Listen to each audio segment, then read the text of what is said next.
Bonjour Stéphane. Bonjour Gabriel. Écoute, on est très heureux de t'avoir ici et on va faire quelque chose qu'on n'a pas l'habitude de faire sur Chauffard.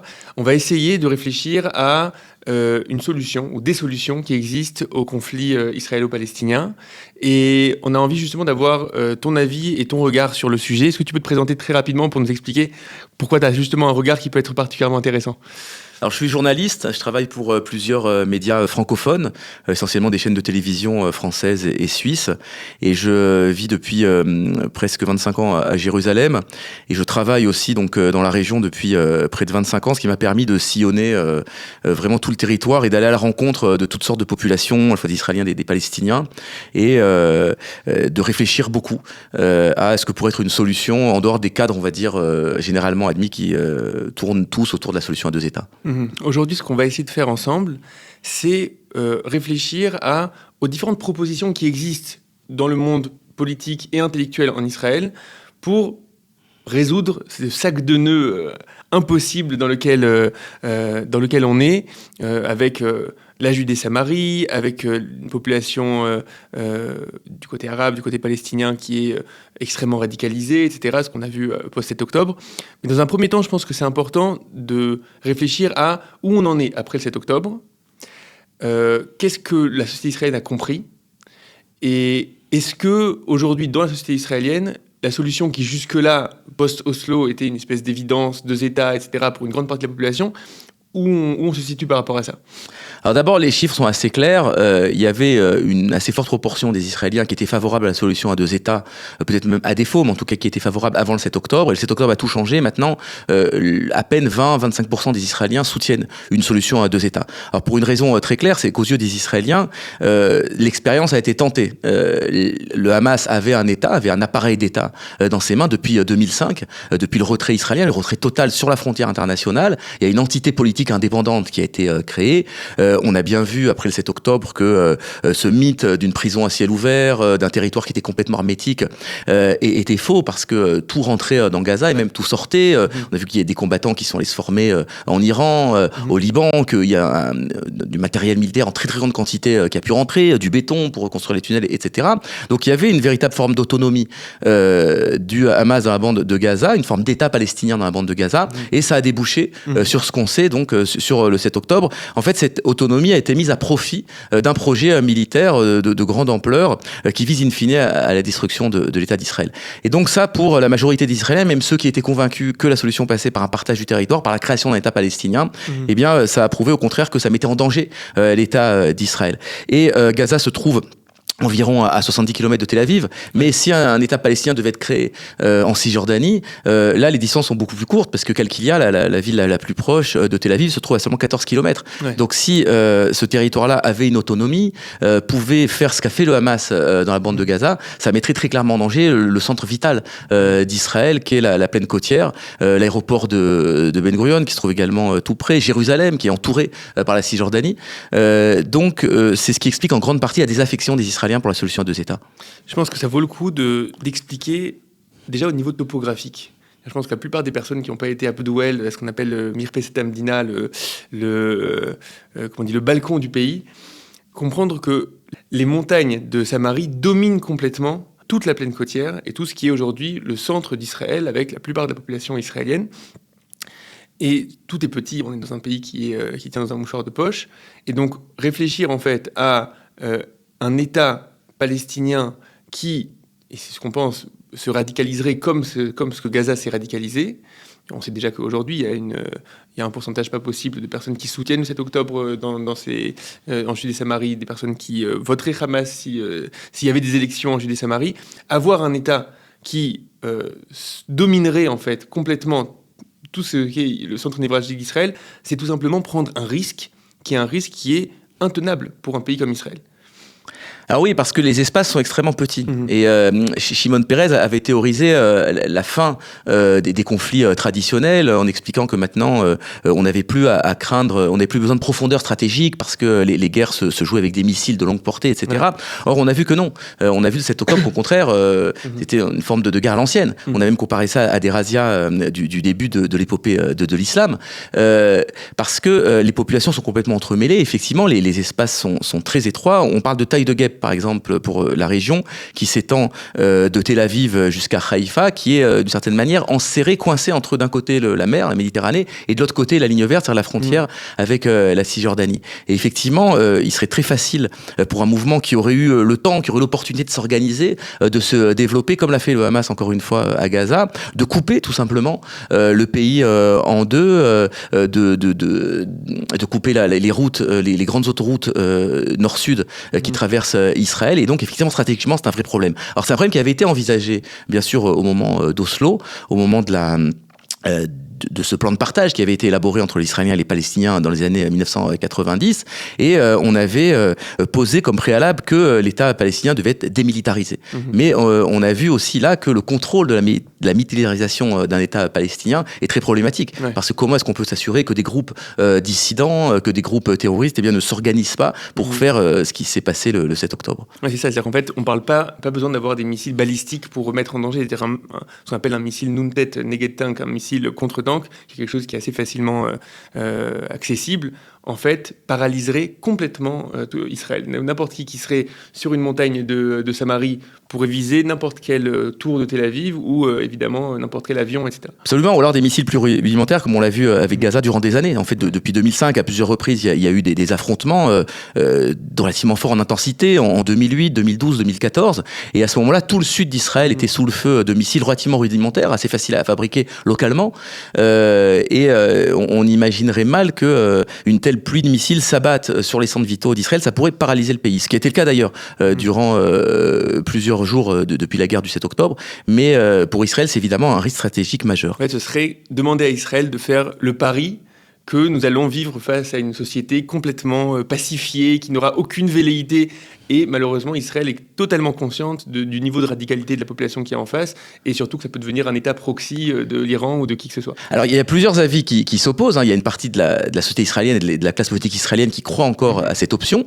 Mais effectivement, on peut dire que cette illusion qui avait été entretenue au moment d'Oslo, cette poignée de main sur la pelouse de la Maison-Blanche, cette fin de l'histoire, quand on relit les discours de cette journée du 13 septembre 1993, sont des discours complètement iréniques, parfois même messianiques, où on a l'impression que la paix abrahamique, comme disait Clinton, est arrivée. Il y a effectivement un retour à la réalité dans la société israélienne, et ces illusions, en fait, ont été quelque part complètement brisé par ce qui s'est passé le 7 octobre. Il y a eu aussi la seconde intifada, il y a eu beaucoup d'autres événements violents, mais je dirais que là, ça a mis peut-être un coup d'arrêt définitif à cette idée qu'on peut concevoir une solution à deux États sans mettre en danger l'État d'Israël. Je pense que c'est important de signifier, parce que pour des personnes qui nous écoutent en France, il y a souvent cette espèce d'impression que le gouvernement serait radical de droite, etc. Et c'est eux qui ne croient pas à la solution à deux États. Or, ce que tu es en train de nous dire ici, c'est qu'aujourd'hui, il y a un consensus de 75% de la population israélienne qui ne veut pas de cette solution-là parce qu'elle considère que c'est un danger qui est un danger existentiel. Ce qui est aussi important parce que pour des oreilles européennes, parler de danger existentiel, ça fait plus de 80 ans qu'on n'a pas eu ce genre de champ lexical. Pour Israël, ce serait un danger existentiel. Alors Israël, c'est ce que les intellectuels d'Europe centrale appellent une petite nation. C'est une nation qui peut disparaître, comme la Tchécoslovaquie, comme la Hongrie même, qui a été largement dépecée après la Première Guerre mondiale. C'est une nation qui effectivement craint pour sa survie réellement de manière extrêmement tangible, et je dois dire que ce qui s'est passé le 7 octobre a complètement ravivé ce sentiment que c'était une nation qui pouvait disparaître. La grande différence sans doute entre le gouvernement actuel et d'autres gouvernements ou les opposants à ce gouvernement, c'est que ce gouvernement de manière intensive invalide, rend impossible en fait la partition du territoire par la colonisation, par le développement des implantations dans les territoires, de routes, etc. Et d'une certaine manière, sans l'assumer de manière explicite, va rendre complètement caduque à terme la solution à deux États, enfin tout partage du territoire. Ok. Maintenant, en fait, on a l'impression que des oreilles européennes ou françaises ont lorsque on est face à ce constat, c'est une impression d'impossible solution. Voilà, on a un tout petit pays, la moindre concession qu'on ferait à un État arabe, Israël le voit, et a priori a raison, comme un danger clair pour sa survie. Et d'un autre côté, on a une population importante en Judée-Samarie, qui est arabe, qui a aussi une volonté d'avoir une indépendance nationale. Et donc, ce qu'on va essayer de faire ensemble, c'est de voir aujourd'hui, dans la classe politique israélienne, et même dans les milieux intellectuels ou stratégiques en Israël, quels sont les croquis, les idées qui circulent, qui peuvent proposer des solutions solutions moyen terme ou long terme à ce conflit.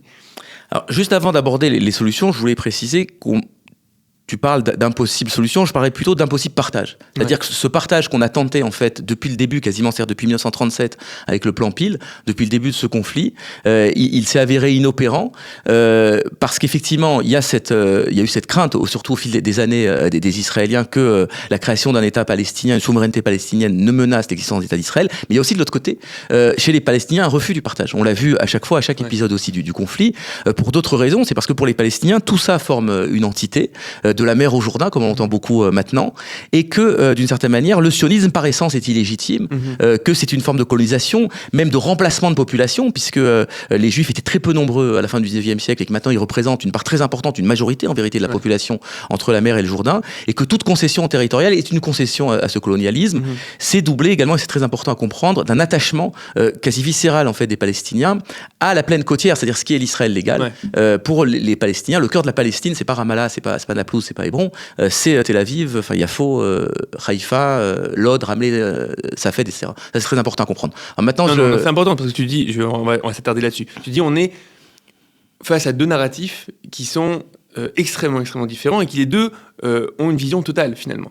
C'est-à-dire que là, lorsque tu me disais ça, je disais, mais attends, pour une vision israélienne ou juive, comment ça, le peuple juif a des racines qui sont des racines plurimillénaires dans ce pays, a eu une nation indépendante justement dans ce pays. Les nations arabes, il y en a, je crois, 22 nations arabes sur des territoires géographiques immenses. On n'a pas le droit d'avoir une parcelle de terre dans un lieu qui a nos racines. N'importe où on creuse, on retrouve les racines juives. Donc il y a un narratif du côté juif. Il dit, comment ça on n'est pas légitime? Comment c'est possible de dire qu'on n'est pas légitime? Et tu dis, au final, aujourd'hui, lorsque tu parles avec l'arabe palestinien moyen, tu dis il n'y a aucune reconnaissance de la légitimité d'Israël chez la plupart de cette population-là.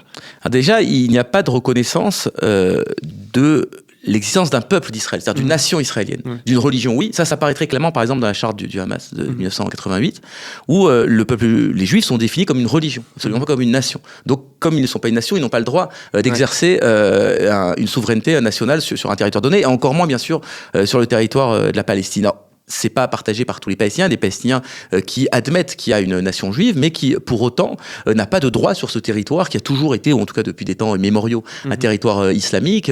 Ils savent que leurs parents, leurs grands-parents, leurs grands-parents ont toujours vécu là, et ils ont un attachement qui d'ailleurs peut être mis en miroir avec l'attachement que les Juifs ont à ce territoire, un attachement viscéral à chaque parcelle de ce territoire. Et ça, c'est une donnée qui a été très peu prise en compte par les négociateurs, par les diplomates israélien, c'est ce narratif palestinien qui a souvent été mis de côté en expliquant qu'il s'agissait de mythes ou de dogmes qui pouvaient être brisés, mais en fait non, c'est très présent chez des enfants. Par exemple, les Palestiniens transmettent à leurs enfants le village dont ils ont été chassés en 1948. Chaque petit Palestinien d'un camp de réfugiés de Cisjordanie, et même de 3-4 ans, sait que son père était de Shoresh, sait que son père, ou son arrière-grand-père maintenant, enfin son ancêtre venait de tel ou tel village à l'intérieur du territoire israélien. Et donc ce refus du partage, je dirais que il a des raisons diverses selon les peuples, mais il est unanimement partagé.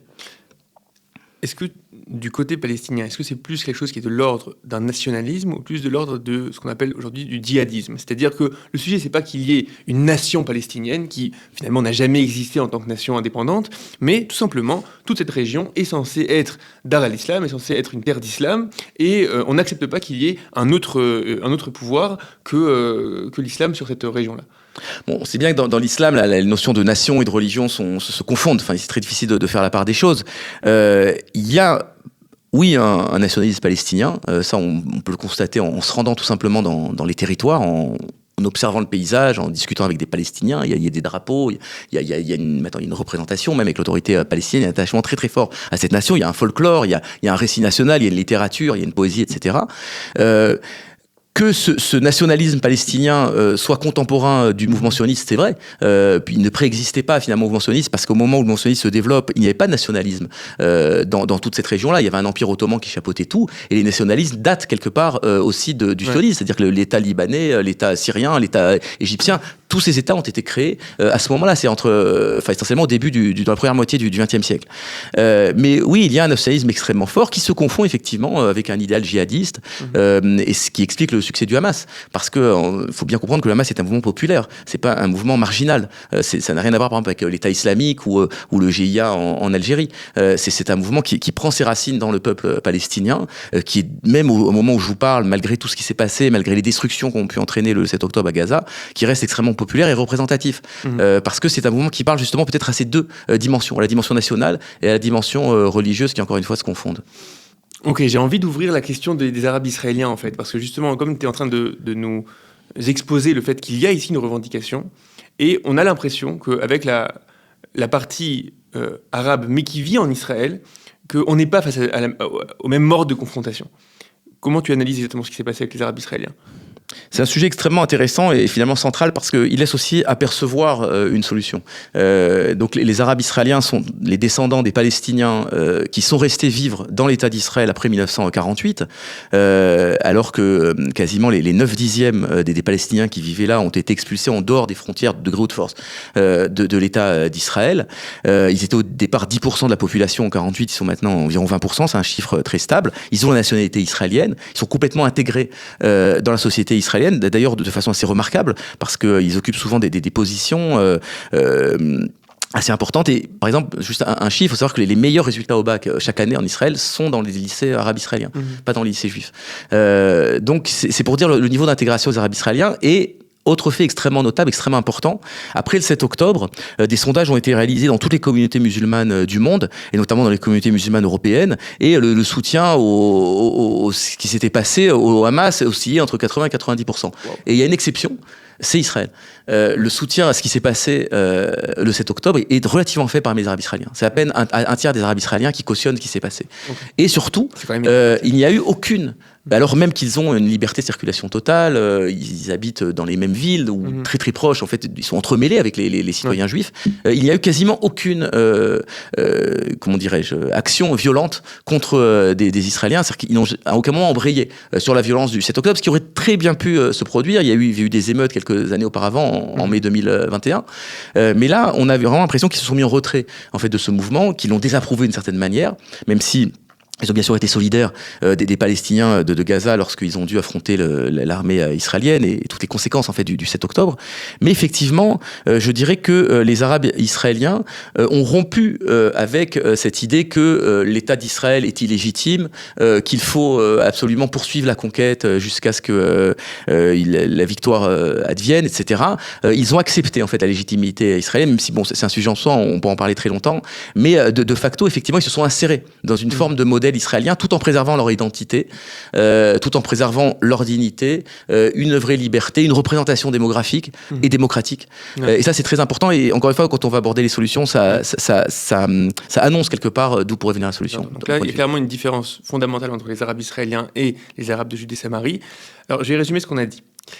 Ce qu'on a dit jusqu'à maintenant, c'est que pour la population israélienne, et on parle de 75% de la population israélienne d'après les sondages, tout retrait territorial pour créer un État palestinien en Judée-Samarie, c'est finalement refaire l'erreur qui a été faite à Gaza.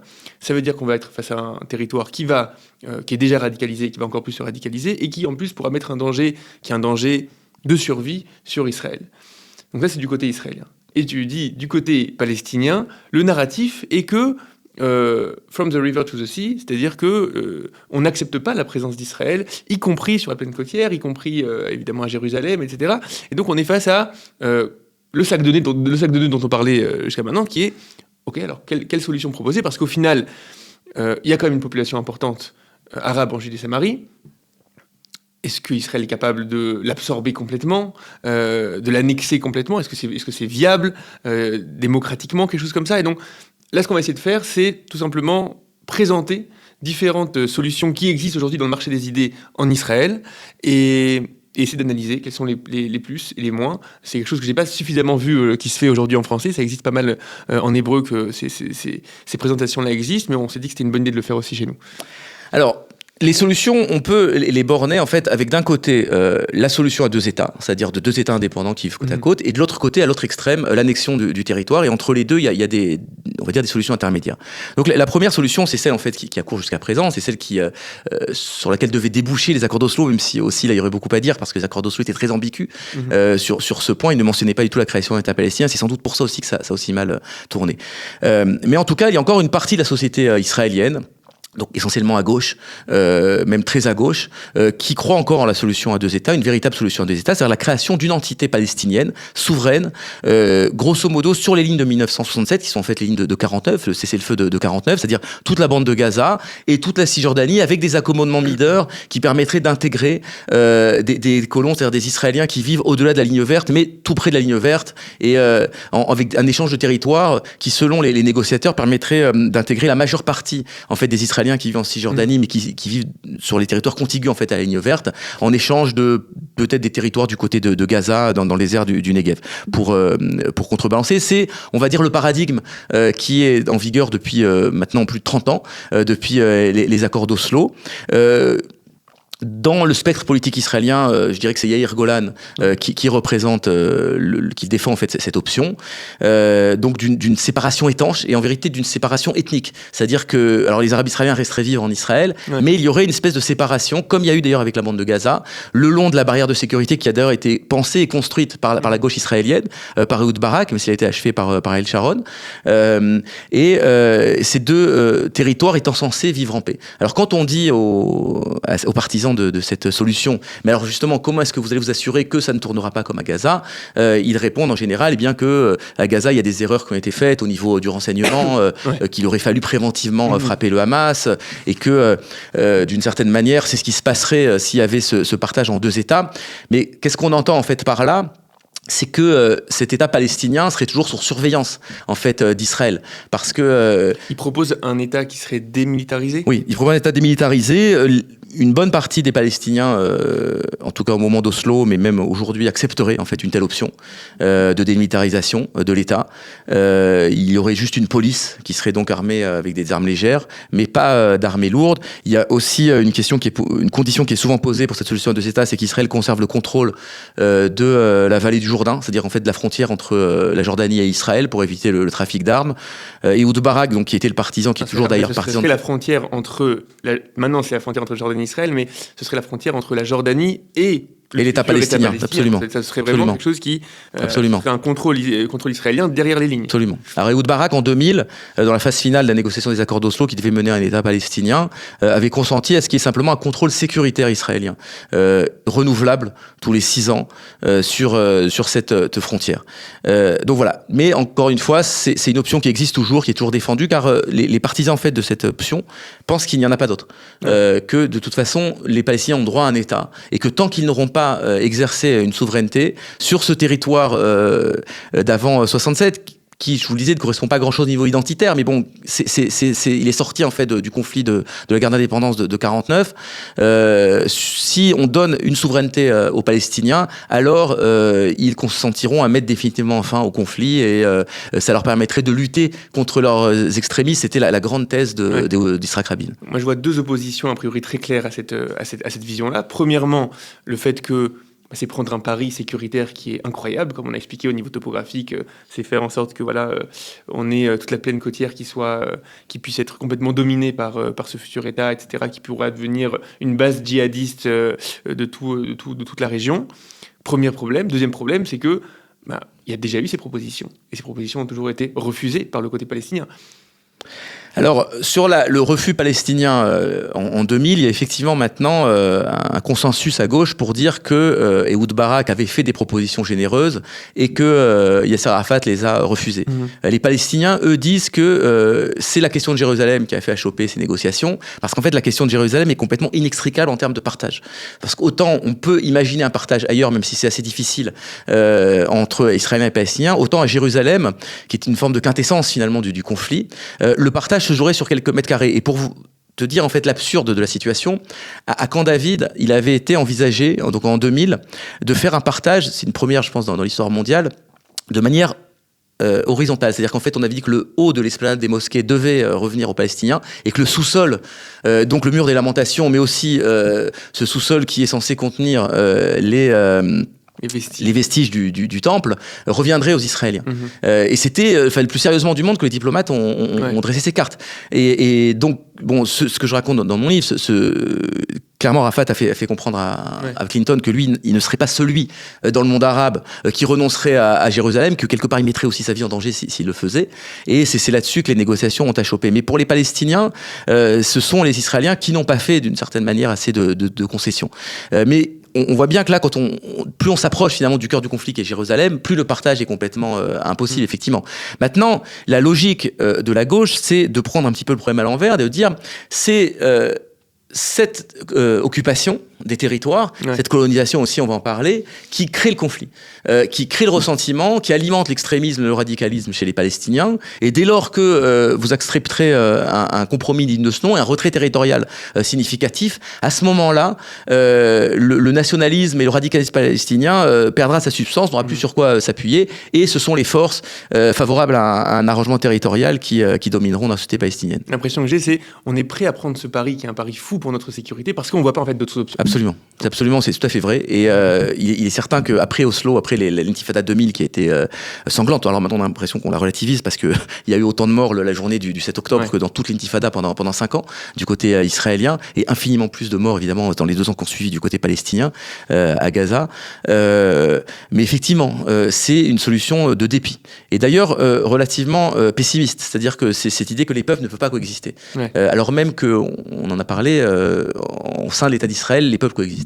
Il y a des Arabes musulmans, chrétiens qui vivent avec des Juifs, d'autres minorités, des Druzes, etc. Donc c'est effectivement une espèce de désespoir de se dire il faut que chacun soit chez soi. C'est la fameuse phrase d'Amos Oz, aidez-nous à divorcer. Ok.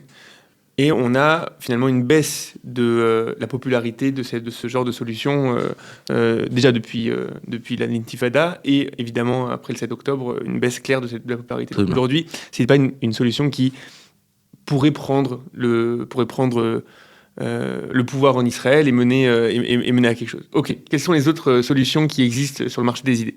Alors je vais directement à l'autre spectre, l'autre bout du spectre, c'est l'annexion du territoire. Okay. Alors ça, c'est une solution qui est défendue à la fois par une frange de l'extrême gauche, donc ce qu'on appelle l'État de tous ses citoyens, un grand État où chacun aurait des droits équivalents et qui même d'une certaine manière serait laïcisé, c'est-à-dire ce serait plus un État juif, ce serait Kadhafi parler d'Isratine, par exemple, ce serait une espèce d'État comme ça, binational, où les 2 nations seraient à égalité totale dans tous les domaines, et où chacun aurait des droits.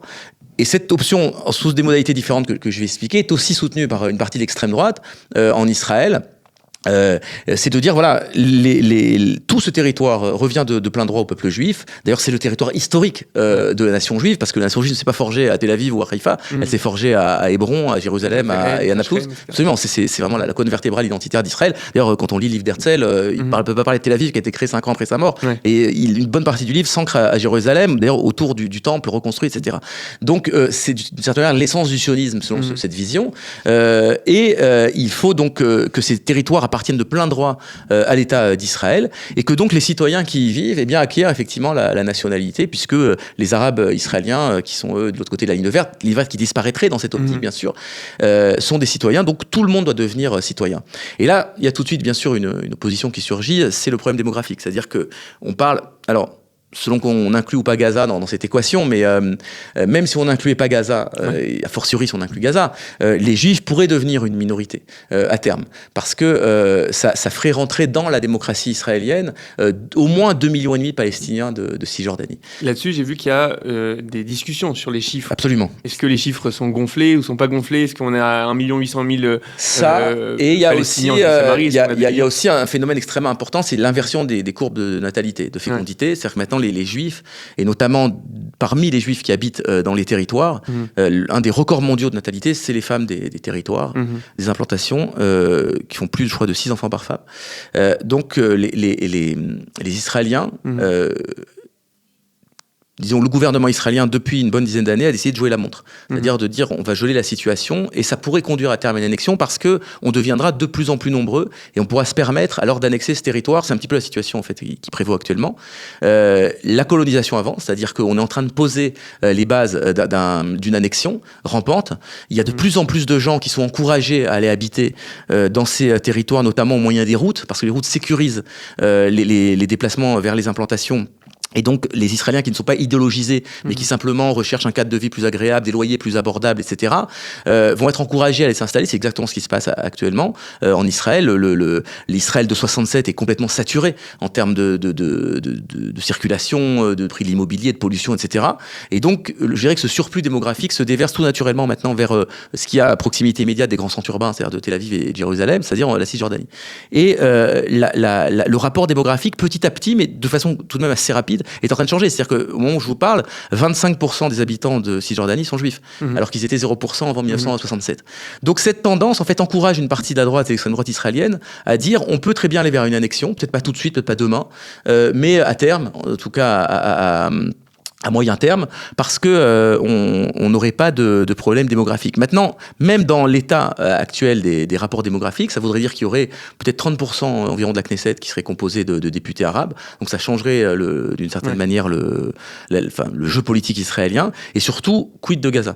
C'est-à-dire qu'on a cru pendant longtemps qu'on s'était débarrassé qu'on avait sorti Gaza de l'équation avec ce retrait de 2005. Et là, Gaza est revenu en force dans l'équation. C'est-à-dire que si il fallait intégrer aussi les 1,5 million ou 2 millions de Palestiniens de Gaza, là carrément on tomberait sur un 50-50 et on pourrait imaginer, je ne sais pas si des partis palestiniens faisaient alliance avec des partis de gauche israéliens, qu'ils prennent le pouvoir et qu'ils déjudaïsent l'État d'Israël le plus démocratiquement du monde. C'est exactement ce qui s'est passé en Afrique du Sud. C'est-à-dire qu'en Afrique du Sud, Mandela a compris qu'il fallait passer d'une lutte à l'algérienne à une lutte à la sud-africaine. C'est-à-dire qu'au lieu de réclamer le départ des Blancs, qui avait une vraie légitimité d'ailleurs en Afrique du Sud, il fallait les intégrer dans un grand État, et que démographiquement les Noirs allaient être très largement majoritaires, ce qui s'est évidemment passé. Et ce qui se passe depuis l'arrivée de l'ANC au pouvoir en Afrique du Sud, c'est que les Blancs sont une minorité qui subit une forme de discrimination de la part de la majorité noire. Et donc c'est ce qui pourrait se passer en cas d'annexion de ce territoire, des territoires pour essayer de comprendre ce que tu proposes ici, tu as mis dans la même catégorie deux choses qui, à mon sens, sont très distinctes. Tu as dit, dans l'extrême gauche, à mon avis, c'est l'extrême de l'extrême gauche. À mon avis, je ne sais même pas à quel point c'est Meretz qui dit ce genre de choses. Il y aurait une volonté d'annexion pour faire un État laïque de tous ses citoyens, d'accord, qui n'est plus un État juif. Donc ça, évidemment, y compris la gauche israélienne veut, comme on a dit, un État juif, etc. Donc on parle, je ne sais pas de combien de personnes, on parle de 0,5%. Au niveau numérique, je ne sais pas, mais ce sont des gens qui, par exemple, sont à la tête d'ONG comme B'Tselem ou dans le quotidien Haaretz. Ils ont une certaine influence dans le champ intellectuel en Israël. Et il y a des projets tout à fait sérieux qui ont été imaginés en ce sens. Et il y a des discussions. Par exemple, des partis arabes israéliens sont aussi, eux, là-dedans, dans cette optique d'un État de tous ses citoyens. Et ils sont de collusion, si tu veux, avec ces partis d'extrême gauche. Mais effectivement, ça représente une très petite minorité. Pour connaître un petit peu le monde politique israélien, ça m'a l'air d'être quelque chose qui est tout à fait mineur au niveau de la population. Et tu as mis dans la même catégorie quelque chose qui est, à mon sens, complètement distinct, qui est quelque chose qui peut être proposé chez des personnes de droite radicale, et le fait de dire, non, il va y avoir une annexion, Israël reste un État juif, mais on va réussir à gérer le fait que ça reste un pays juif, démocratique, en ayant cette annexion. Ça, j'aimerais quand même qu'on prenne 2 secondes pour s'y attarder et comprendre comment c'est faisable.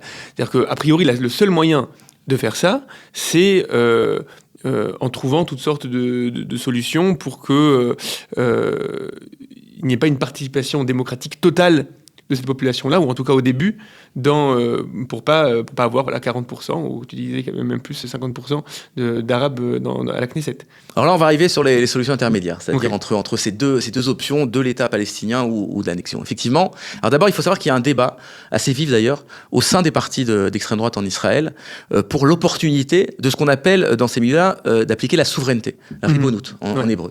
Il y a des mouvements extrêmement actifs qui prônent effectivement l'application immédiate de la souveraineté, c'est-à-dire d'une d'une annexion en fait totale de ces territoires, au nom, encore une fois, de la légitimité historique du peuple juif, mais aussi au nom de la gestion du conflit. C'est-à-dire que cette partie-là estime que si Israël est souverain, est pleinement souverain en fait sur tous ces territoires, alors militairement, il pourra agir à sa guise, et que quelque part, la situation deviendra celle qui prévaut avec les Arabes israéliens, c'est-à-dire une relation pacifiée. Parce qu'il y a des moyens de police, ils sont intégrés dans un système beaucoup plus cohérent, c'est plus un système d'occupation militaire, c'est un système civil, et que ça va permettre d'accroître le contrôle d'Israël, et en plus, ça va affirmer la légitimité d'Israël, et d'une certaine manière, mettre fin à l'illusion chez les Palestiniens qu'à un moment, il y aurait une possibilité de reconquérir le territoire perdu. Ça mettrait, de leur point de vue, un point final au conflit, et donc ça aurait tous les avantages, c'est-à-dire de permettre à la souveraineté israélienne de s'exercer, et en même temps, de mettre fin à la violence. Mais il y a un débat, puisque dans ces parties-là, d'autres disent non, mais ce serait une folie de le faire maintenant, parce que les Palestiniens sont beaucoup trop nombreux par rapport à nous. Comment demain imaginer que la ville de Naplouse, la ville d'Hébron, qui est une ville de 200 000 habitants, soit complètement intégrée dans l'État d'Israël? C'est-à-dire qu'il faudrait qu'il n'y ait plus de barrages militaires, plus de contrôle militaire, plus de contrôle de l'armée, plus de, je dirais, de zones grises en termes de droits, parce qu'on sait que c'est le Shabak qui agit sous des lois militaires dans ces endroits-là, et que quelque part il a un peu carte blanche pour espionner électroniquement, physiquement, etc. les habitants. Enfin, ça serait complètement changer finalement le fonctionnement de ces territoires, ce serait mettre en danger l'État d'Israël. Et donc, ceux-là disent non. Effectivement, l'annexion, est tous d'accord, c'est un objectif auquel il faut arriver, mais de façon progressive, surtout pas tout de suite. Il faut attendre qu'encore une fois, qu'il y ait ce momentum démographique, c'est-à-dire qu'on soit beaucoup plus nombreux, qu'il y ait ce baby-boom auquel on assiste actuellement, finalement, porte ses fruits, qu'il y ait de plus en plus d'habitants dans les territoires, et qu'on absorbe d'une manière presque naturelle, en fait, cette population. Donc ça, c'est, je dirais, le débat qu'il y a autour de l'annexion. Entre les deux, il y a des solutions intermédiaires qui sont soit des solutions provisoires avant d'aller vers une annexion, soit des solutions définitives. Ouais. Alors, une des solutions provisoires, ce serait effectivement de maintenir le statu quo actuel avec l'autorité palestinienne. Il faut bien comprendre que, ça c'est un des grands débats des historiens, mais qui est très très important pour comprendre ce qui se passe maintenant, que quand Yitzhak Rabin a signé les accords d'Oslo, il était très très réticent à signer les accords d'Oslo. On lui a forcé la main, tout un tas de facteurs qui ont fait qu'il les a signés, mais dans son esprit, le principal avantage des accords d'Oslo, c'est qu'en créant une autonomie palestinienne, donc l'autorité palestinienne, il allait se décharger du fardeau de l'occupation militaire. Parce que jusqu'aux accords d'Oslo, c'est l'armée israélienne qui gérait littéralement la population palestinienne, qui gérait les écoles, qui gérait les routes, qui gérait les hôpitaux. Je veux dire, et il y avait bien sûr une présence militaire très importante, qui était également coûteuse en termes financiers, mais aussi en termes humains. Et donc, Rabin avait une formule célèbre, il disait ils lutteront contre le terrorisme sans Cour suprême et sans B'Tselem, c'est-à-dire sans organisation des droits de l'homme. C'était encore une fois une dangereuse illusion, mais il y a cette idée que l'autorité palestinienne, finalement, c'est quelque chose de positif. Et ça, c'est une idée qui a été adoptée par la droite, par des gens, par exemple, comme Naftali Bennett, qui lui a conçu un plan. C'est d'ailleurs ça qu'il a fait émerger politiquement en 2012, qui est une espèce de pérennisation de l'autorité palestinienne, où il y aurait effectivement une autorité palestinienne qui aurait des fonctions, qui sont à peu près les fonctions qu'elle a maintenant, c'est-à-dire des fonctions municipales ou des fonctions de police, donc qui administrerait ces 8 villes autonomes palestiniennes, Ramallah, Jenin, Hébron, Bethléem, etc. Ces entités palestiniennes seraient reliées par des routes indépendantes, ce qui les empêche d'être confrontés aux barrages, des situations humiliantes, à des attentes, etc. Et ça, c'est en chantier. Si vous allez en Cisjordanie, vous pouvez le constater, qu'il y a énormément maintenant de routes comme ça qui ont été créées ces dernières années, qui sont faites des routes parallèles au réseau israélien, même si le réseau israélien est utilisé aussi en grande partie par les Palestiniens, mais en tout cas qui permettent d'avoir un sentiment d'autonomie, de ne pas être confronté à la présence militaire israélienne, enfin en tout cas d'être confronté le moins possible. Et donc cette autonomie palestinienne serait intégrée dans un grand ensemble, et la zone C serait annexée uniquement. Alors, sans rentrer, c'est trop technique, mais c'est important. Oslo a divisé donc le territoire de Cisjordanie en 3 zones, A, B, C. Les zones A, ce sont les villes autonomes, où là, la souveraineté palestinienne est censée être entière. Donc, c'est 8 villes dont je parlais. La zone B, ce sont les banlieues de ces villes, enfin, les environs, en fait, de ces villes, qui sont administrée de façon mixte, enfin, en tout cas au niveau sécuritaire, à la fois par l'armée israélienne et par les forces palestiniennes, et la zone C qui représente en fait la plupart de la Cisjordanie, 61%. Et la zone C, elle reste complètement, ça selon les accords d'Oslo, entre les mains d'Israël. Ouais. C'est là où se trouvent les implantations, mais pas que. C'est-à-dire que c'est tout l'espace qui n'est pas un espace administré par les Palestiniens. Et donc Bennett dit... rurale en fait aussi. Aussi rurale, absolument, et aussi donc ces grandes implantations qui sont plus si rurales que ça, parce que bon, Bétar c'est 80 000 habitants, Ariel plus de 30 000, Maladouim aussi. Bon. Et là, donc Bennett dit il faut annexer juste cette partie-là. Parce que là, on risque rien. Il y a juste 50 000 Palestiniens qui y vivent. Donc démographiquement, ça n'influera pas du tout sur la balance démographique. D'ailleurs, s'ils veulent, ils peuvent même demander la nationalité israélienne. On leur donnera sans aucun problème. C'est le cas en fait des Arabes de Jérusalem-Est, des Palestiniens de Jérusalem-Est. Et cette zone populeuse, je dirais palestinienne, continuera d'être gérée selon des modalités que nous fixerons. Mais le contrôle de l'espace aérien, du champ électromagnétique, des frontières évidemment, de l'immigration, de la diplomatie, tout ce qui relève du régalien restera dans les mains d'Israël.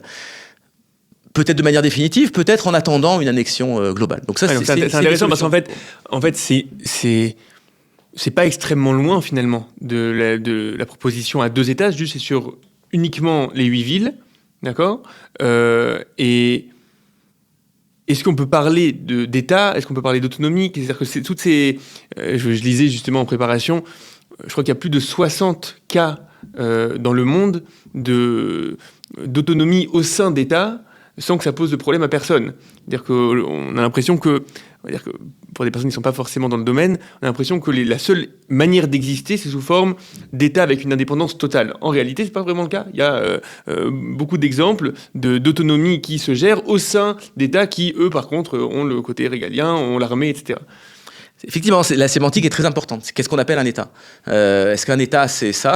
Parce que quand on se trouve, par exemple, à Hébron, ça m'est arrivé il n'y a pas très longtemps, c'est une ville de 200 000 habitants, et en son centre, il y a une place comme ça, avec un immense drapeau palestinien, je sais pas, qui fait 200 mètres de haut, comme ça, le mât, et le drapeau est énorme, et on se sent en Palestine. C'est-à-dire qu'on a complètement plus conscience d'être dans un État qui n'est pas un État palestinien. Donc il y a effectivement ce sentiment d'autonomie qui existe.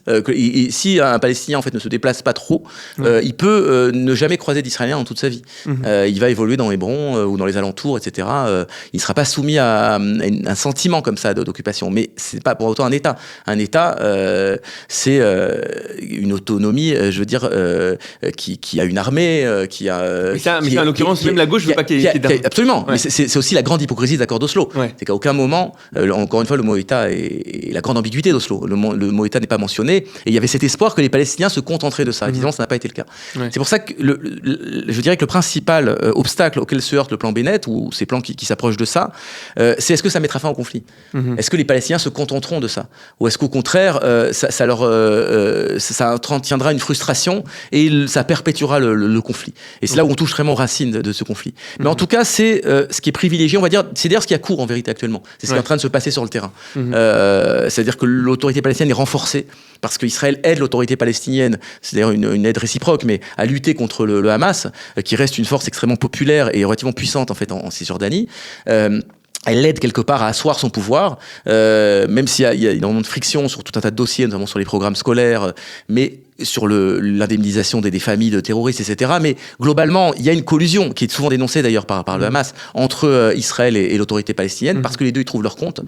Et c'est l'intérêt d'Israël qu'il y ait cette autorité autonome qui administre les Palestiniens. Je vous donne un exemple très simple. De la mort de la naissance à la mort, les citoyens, enfin les Palestiniens, sont enregistrés par les autorités israéliennes. C'est-à-dire que les autorités israéliennes savent quand un petit Palestinien naît et quand un vieux Palestinien meurt. Ils ont un état extrêmement précis de l'état civil palestinien. Et auparavant, avant les accords d'Oslo, eh bien les Palestiniens devaient eux-mêmes aller déclarer à l'autorité militaire, ce qu'on appelle l'administration civile par un jeu sémantique assez amusant dans les territoires. Ils devaient aller déclarer la naissance ou la mort de la personne. Et bien actuellement, ça existe toujours, mais ils ne le font pas face à l'autorité israélienne, ils le font face à l'autorité palestinienne, qui, elle, va transmettre ces données après aux autorités israéliennes. Vous voyez, c'est des détails comme ça qui font que le sentiment d'occupation va s'éroder, mais l'occupation persiste toujours. Et est-ce que les Palestiniens accepteront ça ? Ça, c'est une des grandes questions des prochaines années. Ok, ce que tu appelles l'occupation qui persiste, c'est principalement après Ramat Magen, c'est-à-dire le fait qu'Israël s'est rendu compte que c'est pas possible que dans des villes comme Ramallah, Jenin, etc., se développent des zones où finalement on n'arrive pas à contrôler le terrorisme qui se prépare, etc. Et après le nombre de morts qu'on a vécu avec les différentes intifadas, on a dit il faut absolument qu'on puisse rentrer pour contrôler, pour vérifier, parce qu'on est face à une population qui est extrêmement radicalisée. C'est pour ça aussi, je pense, important, tu l'as dit un peu rapidement, l'autorité palestinienne aujourd'hui, c'est un système d'éducation qui continue à diaboliser et à inciter finalement au meurtre et au terrorisme. C'est un système qu'on appelle pay for slay, c'est-à-dire un système où plus un terroriste va tuer, y compris un terroriste du Hamas, pas uniquement un terroriste du Fatah, plus un terroriste va tuer d'Israéliens civils, plus il sera payé, sa famille sera payée sur le long terme. Donc on est face à cette solution d'autonomie. Si c'est l'autorité palestinienne qui la gère, c'est quelque chose qui continue à envenimer complètement cette population-là et la rendre finalement radicale. Absolument. Ça revient encore une fois aux racines du conflit qu'on évoquait au début. C'est-à-dire que quand on parle de terrorisme palestinien, eux, ils parlent de combattants de la liberté. Enfin, c'est une discussion très très classique, quoi. Hein. Les terroristes des uns sont les combattants de la liberté des autres. Pour eux, ce sont des gens, des jeunes hommes, des jeunes combattants, etc., qui luttent contre l'occupation israélienne. D'une certaine manière, c'est légitime. Et d'ailleurs, je l'ai souvent constaté, les Palestiniens sont souvent étonnés qu'on leur fasse le reproche de verser de l'argent aux familles des terroristes, etc. Ils vous disent, mais les Israéliens font la même chose. Enfin, je veux dire, ils entretiennent une armée, etc. Le Palestinien moyen que tu rencontres n'est pas capable de voir la distinction entre une attaque ciblée de civils, d'enfants, dans des bus scolaires, etc. Pour lui, c'est complètement légitime. Alors, soit c'est légitime, soit c'est mis en balance avec des bombardements israéliens sur des zones civiles dans la bande de Gaza et le nombre de morts civils à Gaza, etc. C'est-à-dire comme quelque part de bonne guerre. Vous tuez des civils, on vous tue des civils, etc. Maintenant, il n'y a pas cette capacité de voir la distinction entre cibler des combattants du Hamas et le Hamas prend des boucliers humains civils et évidemment il va y avoir des personnes qui vont être touchées par un bombardement et Israël ne s'en glorifie pas et le fait de dire nous allons brandir comme héros toute personne qui va aller égorger des gosses dans un bus scolaire. Non, c'est parfaitement inaudible, d'autant que les Palestiniens se vivent comme le David de l'histoire face au Goliath israélien. C'est-à-dire qu'ils estiment qu'ils sont face à une armée qui est une des armées les plus puissantes du monde, qui n'hésite pas, le cas échéant, comme on l'a vu à Gaza, à faire usage de sa force, de toute sa puissance, qu'Israël est soutenu par les États-Unis, par la première puissance du monde, et donc eux, ils se voient comme encore une fois, le David, le petit, la victime en fait de cette histoire. Sans parler bien sûr évidemment de David a attaqué Goliath. David n'a pas attaqué des gosses. En tout cas, il se voit comme, si vous voulez, des lanceurs de pierre. Véritablement, ça fait partie évidemment de la mythologie palestinienne, mais c'est ce qui est ressenti par chaque Palestinien. J'ai vraiment, enfin, ça souffre quasiment aucune exception, ce que je vous dis. Hein. Incroyable. J'ai jamais rencontré de gens. C'est terrible. Encore une fois, c'est peut-être quelque chose qui peut être perçu par les Arabes israéliens à certains niveaux, mais absolument pas par les Palestiniens, qui eux considèrent qu'ils vivent sous une oppression, sous une occupation qui dure depuis 1967, et que toute résistance, puisque c'est le terme qu'ils emploient, est légitime. Et donc, alors. Je me suis rendu par exemple récemment à Balata, qui est un camp de réfugiés à côté de Naplouse, qui était un des foyers de la deuxième intifada, et qui est étrangement calme en fait depuis plusieurs mois. Et d'ailleurs l'autorité palestinienne a aidé Israël à neutraliser les cellules terroristes qui s'y trouvaient, parce que l'autorité palestinienne veut aussi qu'il y ait le calme dans ces endroits-là. Et donc je me suis entretenu avec les habitants. Et j'ai commencé par les commerçants de la rue principale, et quelque chose qui m'a beaucoup... Et le sujet était, est-ce que vous soutenez toujours le Hamas après ce qui s'est passé après cette guerre du 7 octobre?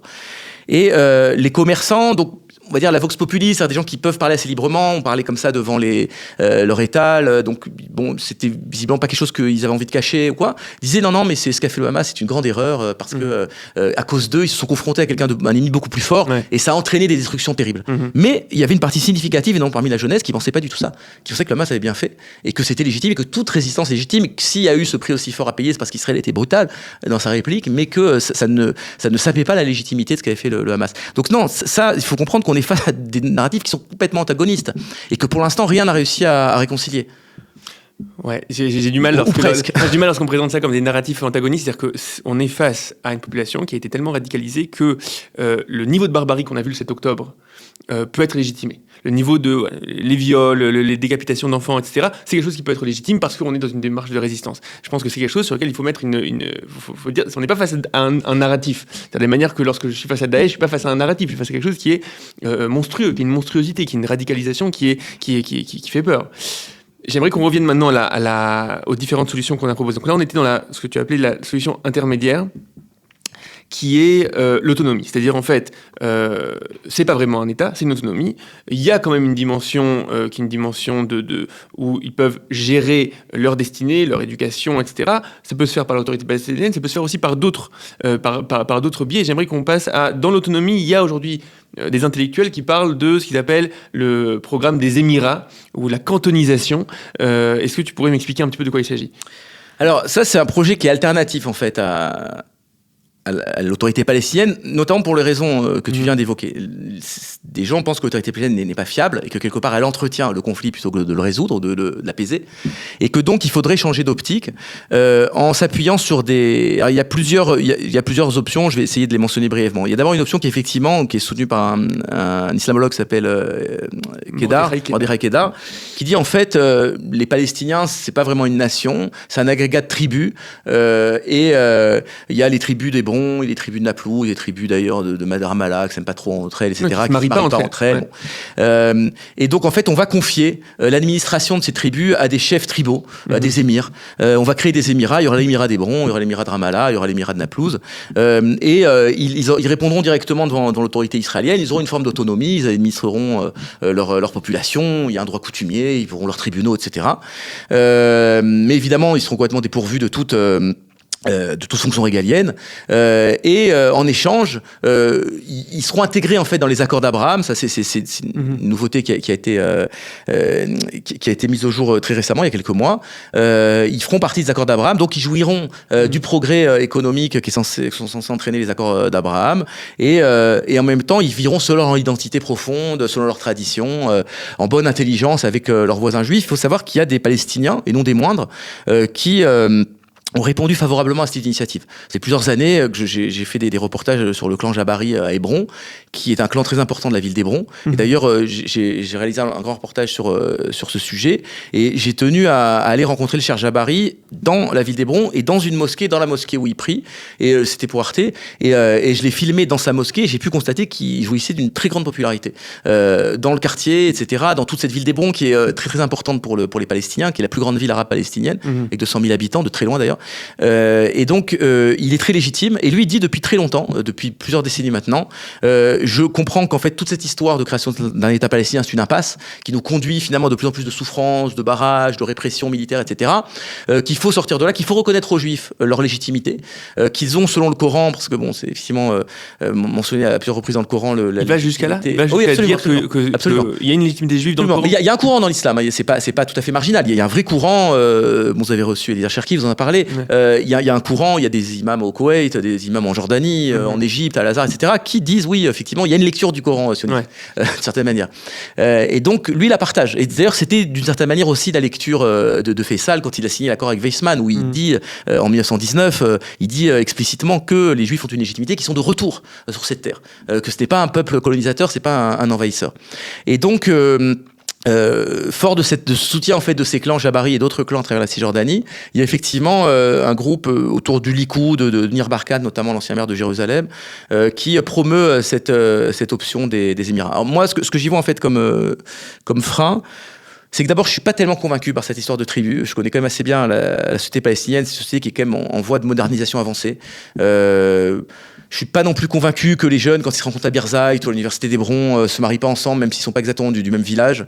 Il y a des gens qui vivent sur vraiment un mode de vie complètement occidental parmi les Palestiniens. Est-ce qu'ils accepteront comme ça d'être amenés au clan, d'être administrés par un émir? Je suis relativement sceptique. Et encore une fois, j'ai pas l'impression, parce que ça suscite de très grandes oppositions à l'intérieur de la société palestinienne, ces initiatives-là. Il y a même un danger de mort pour les promoteurs de cette initiative. Je suis pas persuadé que ça mettrait fin définitivement au conflit.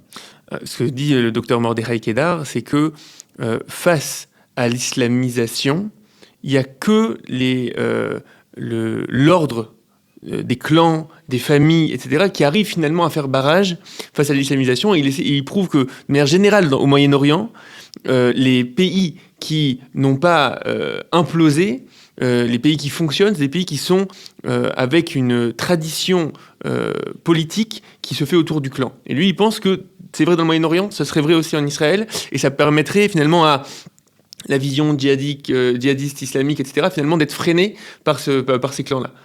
Alors, ce qui est intéressant dans cette vision, c'est que ça touche au fond du conflit. Ça touche effectivement aux fondamentaux. Est-ce que l'islam est capable, quelque part, d'accepter l'existence de l'État d'Israël, tout simplement?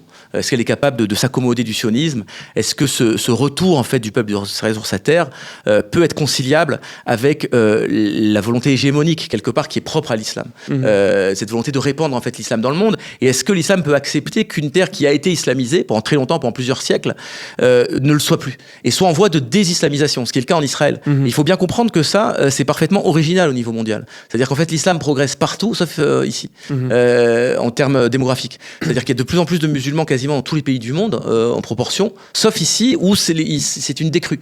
Et est-ce que l'islam peut s'accommoder de ça? Là, on touche, je pense, vraiment, quelque part au cœur du conflit, mais à des questions extrêmement profondes que je ne maîtrise pas complètement.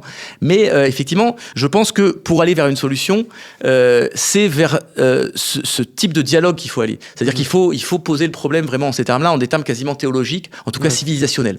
Est-ce qu'à l'échelle de l'histoire, il peut y avoir une évolution vers cette direction? Et je pense que ce qu'on a pu voir ces derniers temps, notamment avec les Émirats arabes unis, qui sont tout de même un pays qui détient la légitimité islamique, parce qu'il est d'abord au cœur du monde arabe, originel, et que c'est un secret de polichinelle, c'est le poisson pilote de l'Arabie Saoudite. Donc, c'est-à-dire qu'il a la caution de l'Arabie Saoudite dans ce rapprochement avec Israël.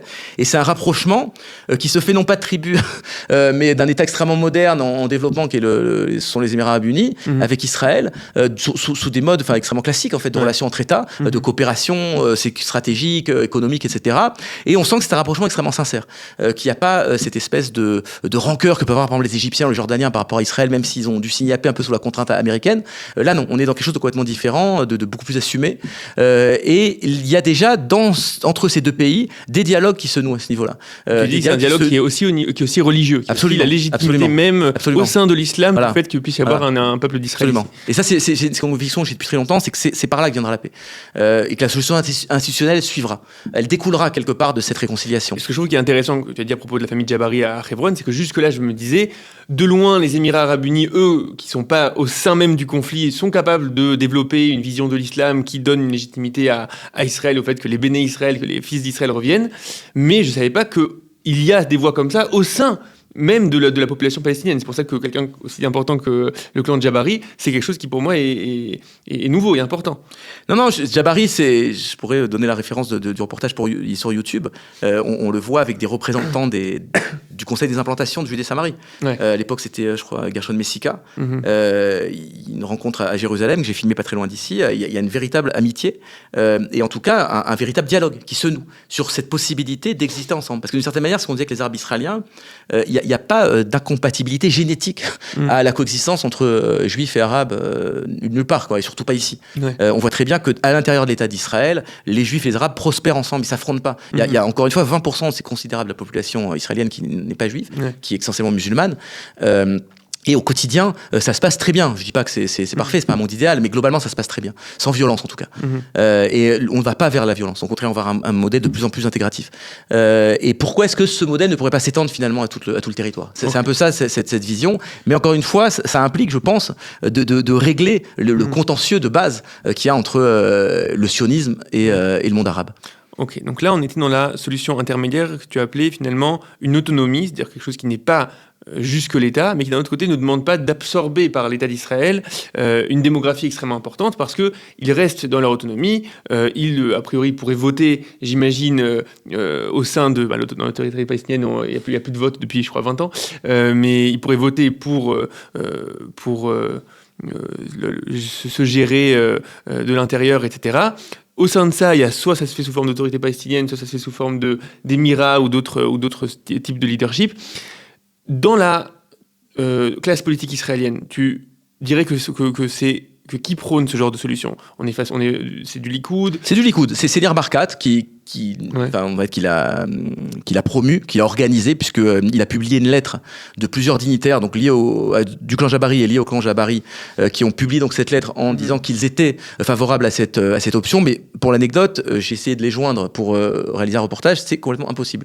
Ils ne parlent pas, d'une certaine manière ils ont peur et ils veulent le moins de publicité possible autour de cela. C'est-à-dire que c'est très possible qu'il y ait des contacts discret, mais pour l'instant on n'en est pas du tout au point où ça peut être affiché publiquement et où ça peut susciter une adhésion, je dirais populaire, une large adhésion parmi la population palestinienne qui n'est en tout cas pour l'instant pas du tout favorable à ce type d'initiative. Enfin, la population, c'est difficile à dire parce que c'est très compliqué de mesurer la sincérité et la réalité en fait de l'opinion publique dans des systèmes qui ne sont pas des systèmes démocratiques, mais en tout cas pour l'instant c'est pas une solution de mainstream, ça c'est certain, mais Oslo n'était pas non plus avant que ces accords soient signés, donc tout peut arriver.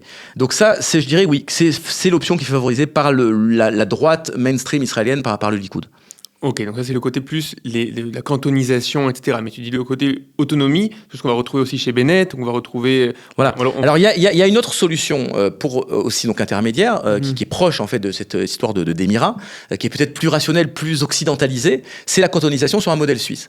Ça c'est des initiatives qui ont été assez poussées, qui ont été élaborées ici sur place, à la fois par des Palestiniens et des Israéliens, donc en concertation, il y a des organisations spécialisées dans ces solutions-là, qui sont en contact avec des Suisses, notamment par le biais de l'ambassade suisse ici, qui se sont rendus en Suisse pour observer la manière dont fonctionne le modèle helvétique, le modèle cantonal helvétique. Alors pour aller très vite, le modèle helvétique, c'est qu'il y a plusieurs cantons, et chaque canton est autonome de manière assez poussée. Par exemple pour la langue, chaque canton choisit sa langue, si c'est l'allemand, si c'est le français, si c'est l'italien, son système éducatif, ses transports, etc.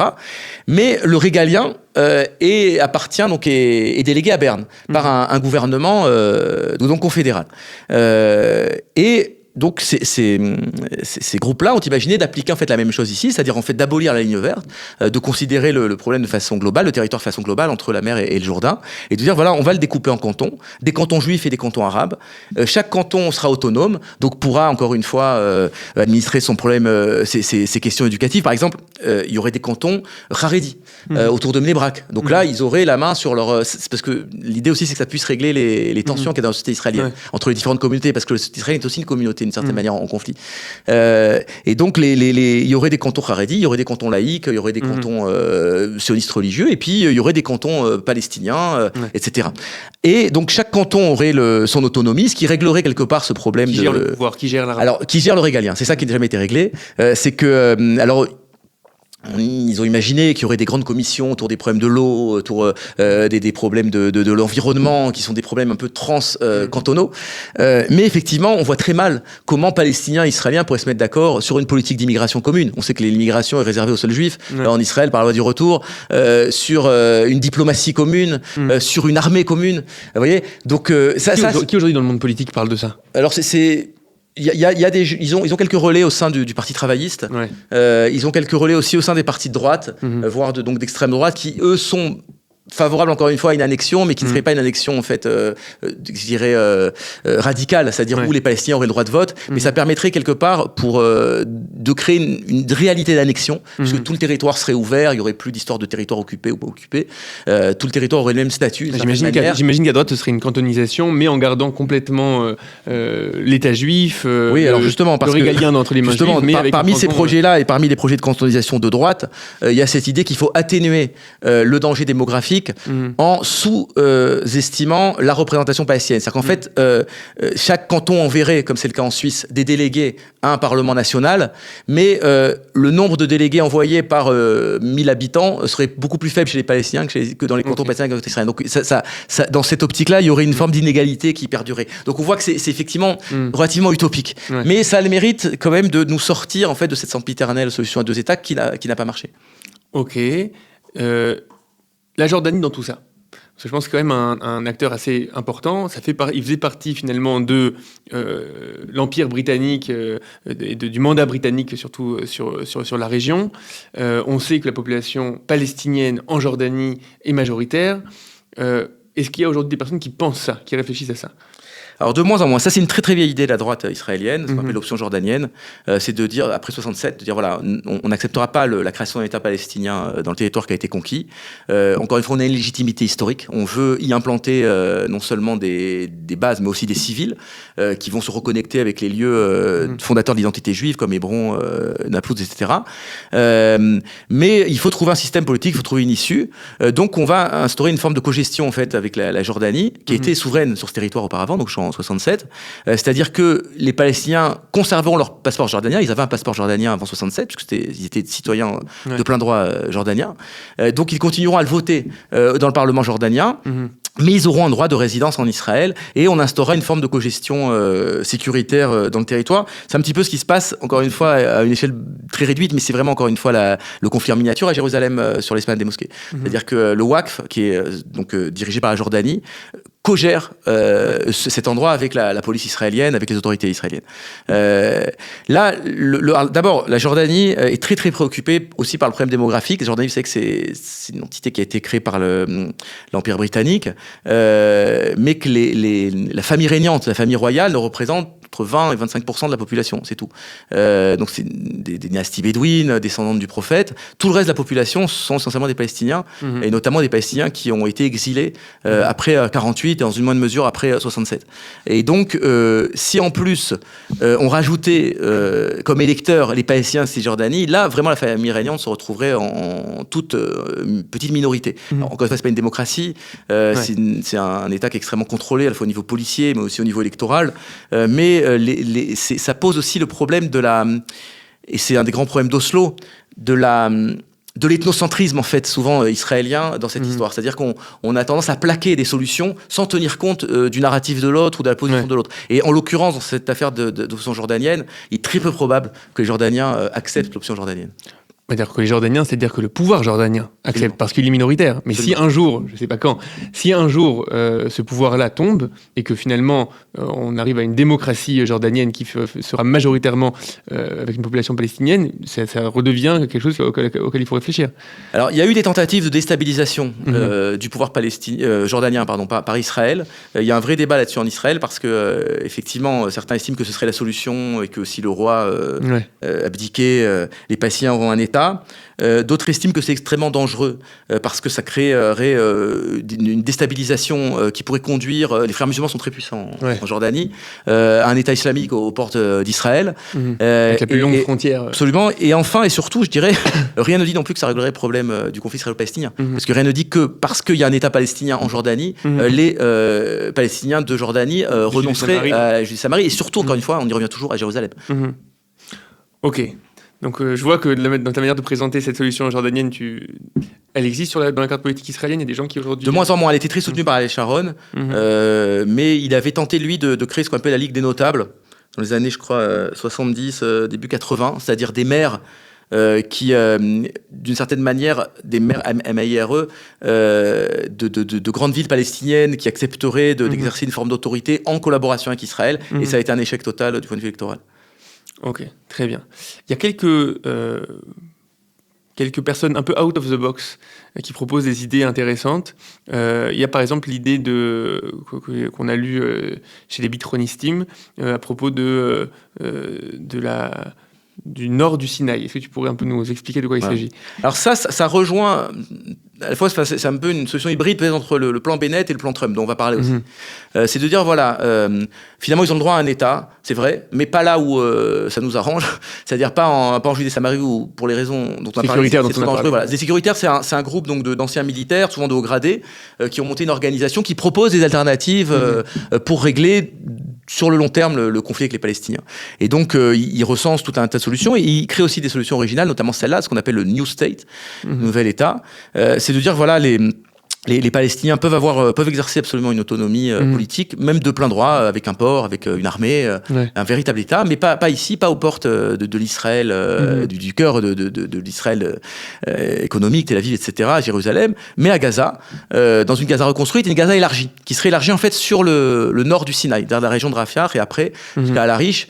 On crée finalement, c'est une zone assez désertique, on créerait un grand ensemble là-bas, quelque chose qui serait viable. Il y a un accès à la mer, il y a d'un côté la frontière avec l'Israël, de l'autre côté avec avec l'Égypte. Il y aurait, comme entre tous les États dans le monde quasiment, des échanges économiques qui permettraient le développement de cet État-là. Et en échange, ils renonceraient à leurs droits sur la Cisjordanie et sur Jérusalem. Donc ça encore, ça me paraît être une solution. Alors le plan Trump, lui, dit d'une certaine manière, oui, c'est ce qu'il faut faire. Il faut créer un État aussi. C'est le plan donc, qui avait été proposé en 2020, ce qu'il a appelé le deal du siècle. En 2020 et que Benjamin Netanyahu avait plus ou moins refusé, en disant voilà, on va pas créer un État palestinien véritable, on va créer une forme d'État palestinien sur Gaza, avec aussi une bande de Gaza élargie, qui là, cette fois-ci, serait élargie non pas sur l'Égypte, mais sur le désert du Negev israélien. C'est-à-dire une espèce de bande comme ça qui coulerait vers le long de la frontière avec l'Égypte. Et sur une Cisjordanie atomisée. C'est-à-dire la Cisjordanie un peu des accords d'Oslo, c'est-à-dire de la zone A, sans contrôle de la frontière. La frontière resterait entre les mains d'Israël. En fait, ça revient un petit peu au plan Bennett. C'est une annexion de la zone C aussi. Mais il y aurait un corridor qui relierait le Gaza et la Cisjordanie. Donc ça crée une espèce de sentiment d'unité entre Gaza et la Cisjordanie, comme si c'était tout ça un seul État. Mais tout le reste resterait aussi contrôlé par Israël, comme le dit Bennett. Le ciel, les frontières, il n'y aurait pas d'armée aussi, c'est un État démilitarisé. Alors, ces deux options qui sont quand même assez proches, elles se heurtent encore une fois enfin, elles se heurteraient forcément au refus palestinien. C'est-à-dire, est-ce que les Palestiniens considéraient que ça mettrait fin au conflit ? Je ne pense pas. Parce que, finalement, c'est un peu ce qu'ils avaient obtenu avec Gaza. Au moment où il y a eu le retrait de Gaza, si les Palestiniens étaient dans cette optique, ils auraient dû se dire, on va construire un État modèle à Gaza, et les nations, ça s'est fait d'ailleurs ailleurs dans le monde, les nations verraient que on est tout à fait capable de s'administrer, de vivre en paix avec Israël. Donc on va étendre ce qu'on a fait à Gaza, c'était un peu d'ailleurs l'idée de Sharon d'une certaine manière, on va l'étendre en Cisjordanie et on va réclamer une autonomie, la même autonomie qu'on avait à Gaza en Cisjordanie, et finalement il y aura un État palestinien. Et on voit que ça n'a jamais, c'est pas du tout le chemin que ça a pris. Donc je vois pas en quoi cette idée qui serait encore une fois imposée par Israël sans adhésion des Palestiniens mettrait fin au conflit. Même si elle pourrait créer une forme de nouvelle réalité. Mais est-ce qu'il y a, je ne le vois pas pour l'instant, en face des Palestiniens prêts à accepter une telle solution? Il faudra voir, pour l'instant je ne le vois pas. Ce que je trouve intéressant dans ce genre de réflexion comme ça, type nord du Sinaï, etc., c'est que, en réalité, au Moyen-Orient et au Proche-Orient, on n'a pas de problème de territoire. On parle de territoires extrêmement vastes. Le seul endroit où on a un territoire qui est tout petit, où il faut gérer une population aussi complexe, c'est entre le Jourdain et la mer. Et donc le fait de dire, écoutez, on a tout le désert du Sinaï qui est là, avec un accès à la mer, etc., et qui pourrait proposer, vous voulez une autonomie nationale, vous voulez avoir cette autodétermination, etc., c'est possible. Nous, on peut pas la donner dans un endroit qui met en danger sécuritairement Israël, mais c'est possible dans d'autres endroits, d'accord ? Donc je trouve que c'est quand même quelque chose je comprends ce que tu dis, qui est que les Palestiniens a priori refuseraient, mais la question que je te pose, c'est pour l'instant les Palestiniens refusent tout. Alors d'abord, ce que tu dis, ça m'a rappelé tout de suite la solution de l'Ouganda, c'est-à-dire d'Herzl, où effectivement à un moment il avait été envisagé au mouvement sioniste, qu'on appelle le territorialisme, le mouvement sioniste, de dire voilà, nous ce qu'il nous faut finalement c'est un territoire, peu importe où il soit. D'ailleurs le Sinaï avait été aussi envisagé à un moment, la région d'Al-Arish. Et on a vu que les sionistes russes à l'époque avaient refusé ça en bloc, parce que pour eux il n'y avait plus de raison d'être au sionisme si c'était pas Sion. Et là, c'est la même chose. Et ça aussi, ça fait partie, je pense, des vecteurs qui empêchent un rapprochement entre Israéliens et Palestiniens, qui empêchent une résolution du conflit.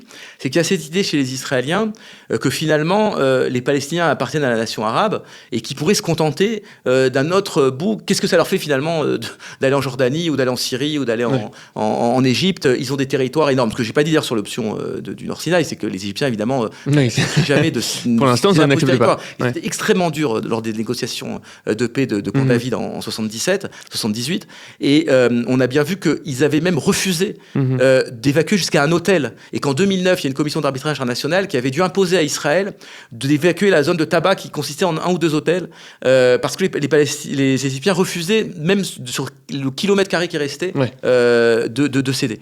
Donc je les vois mal octroyer surtout un territoire aux Palestiniens dont ils se méfient beaucoup à cause de l'influence des frères musulmans du Hamas. Mais cette parenthèse refermée, les Palestiniens sont attachés, si tu veux, à Jaffa, à Haïfa, à Ramleh, encore une fois, bon, maintenant Ramallah est bon, de manière viscérale. Il y a aucun Palestinien enfin, ça a été tenté évidemment, il y a des Palestiniens qui quittent le pays, il y a une émigration bien sûr, mais globalement il y a un attachement qui reste quand même très fort, on le voit au fil des années, et qui se transmet encore une fois dans les générations, à ce territoire-là, et aussi à Jérusalem. J'ai réalisé là, il y a 2 ans, un documentaire ça s'appelle La bataille de Jérusalem pour Arte, sur justement la centralité de Jérusalem dans le conflit. Et il y a une jeune femme une jeune palestinienne de Jérusalem-Est, qui disait, mais moi, je ne veux pas même renoncer à Jérusalem-Ouest, parce que j'ai un attachement à Jérusalem-Ouest. Je veux que tout ça soit une seule ville, et que je puisse me déplacer librement, etc. Regarde, là, tu reviens au fait qu'en face, il y a un narratif qui est total. Oui. D'accord ? Donc, au final, tu nous mets face au sac de nœuds dont on a parlé, qui est toute solution qui va être proposée, qui n'est pas du Jourdain à la mer pour les Arabes palestiniens, sera refusée. Donc, qu'est-ce qu'on fait avec ça ? D'abord, on peut ne rien faire, et c'est ce qui se passe actuellement. Ouais. Mais on voit que ça peut être extrêmement dangereux, parce que c'est ce qui s'est passé le 7 octobre, c'est-à-dire qu'Israël a vécu dans l'illusion qu'on pouvait laisser comme ça une bande de Gaza sous contrôle, et qu'il ne se passerait jamais rien. Et je crois que j'y ai vraiment cru, moi aussi.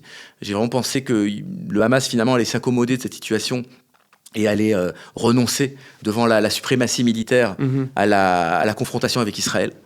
Et je me suis trompé, et tout le monde, je pense que la plupart des Israéliens sont trompés là-dessus aussi.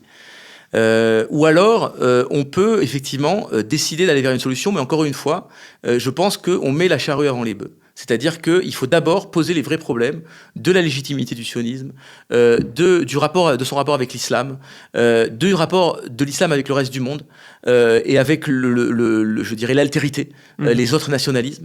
Et je pense que c'est premier dans la solution. J'essaie de comprendre ce que tu es en train de dire. Secondaire, c'est la solution institutionnelle qui viendra d'elle-même. J'essaie de comprendre ce que tu es en train de dire. Toi, tu es en train de dire que finalement, on ne peut pas réfléchir à des solutions tant qu'il n'y a pas eu un long processus éducatif, culturel, religieux, etc., pour que l'islam de la région accepte la présence du peuple juif revenu sur sa terre ancestrale. Donc finalement, tu lance cette solution-là à des prochains siècles ou des prochaines générations en disant bon, maintenant ce qu'il faut faire c'est se concentrer sur le culturel, sur l'éducatif, etc. et on en reparle dans une ou deux générations. C'est ça finalement ce que tu proposes ?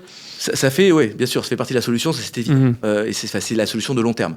Maintenant, à plus court terme, il est évident que les questions, par exemple, de dignité dans les déplacements, dans la vie quotidienne, même dans le dialogue à un niveau peut-être plus sur l'histoire, sur les responsabilités historiques, etc.